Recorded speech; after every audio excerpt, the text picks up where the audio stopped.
Salive dans un enregistrement audio devenu viral dans les réseaux sociaux attribué à André Mbata, cadre de l'UDPS et secrétaire permanent de l'Union sacrée de la Nation, où ces derniers affirment vouloir combattre toute liste de l'FDCA de Modeste Bahati Lukwebo aux législatives nationales. Face à ces complots, l'FDCA et la EDCA des Modeste Bahati Lukwebo sont montés au créneau pour condamner ces propos. Dans leur déclaration, ils demandent à la CENI de ne pas céder à la pression, mais de respecter plutôt la volonté exprimée par les électeurs.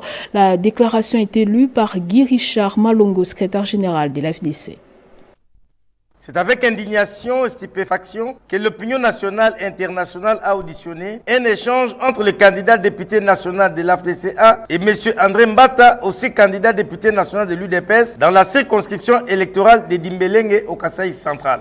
Il y a peu, preuve qui met à nu le complot longtemps ourdi et mûri contre l'FDCA et son autorité morale, le professeur Modeste Bahati Lukwebo. Les dits complots consistent à voler les sièges remportés par l'FDCA à la députation nationale et provinciale au profit des cadres de son obédience, car l'FDCA et l'AEDCA sont déterminés à défendre leurs droits et leurs sièges conformément à la volonté clairement exprimée par le peuple congolais en ces élections du décembre 2023 sur l'étendue du territoire national. L'FDCA met en garde tout individu, quel qu'il soit, et peu importe son rang social, économique et politique, qui s'adonnerait le pouvoir et l'autorité de tripatouiller les résultats de décembre 2023. C'est ici le lieu de rappeler que l'FDCA a bravé les intempéries et avait parcouru dans les villes, quartiers, villages et localités ainsi que des vallées et montagnes pour mobiliser les masses populaires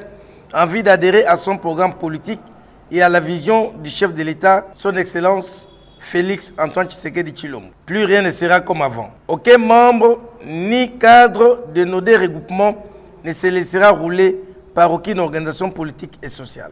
Par ailleurs, l'FDCA et l'AEDC demandent au président de la CENI et à tous ses collaborateurs de ne pas céder à toute forme de pression politique au risque de compromettre le bon travail exécuté à ce jour par l'organe électoral, lequel a permis d'obtenir les résultats présidentiels incontestables. L'FDCA et l'AEDCA demandent à la justice d'interpeller M. André Mbata, dont les propos risquent de provoquer le soulèvement populaire suite à son obstination à la tricherie sur le fond de la haine et de la jalousie à l'encontre de l'autorité morale de l'FDCA et l'AEDCA.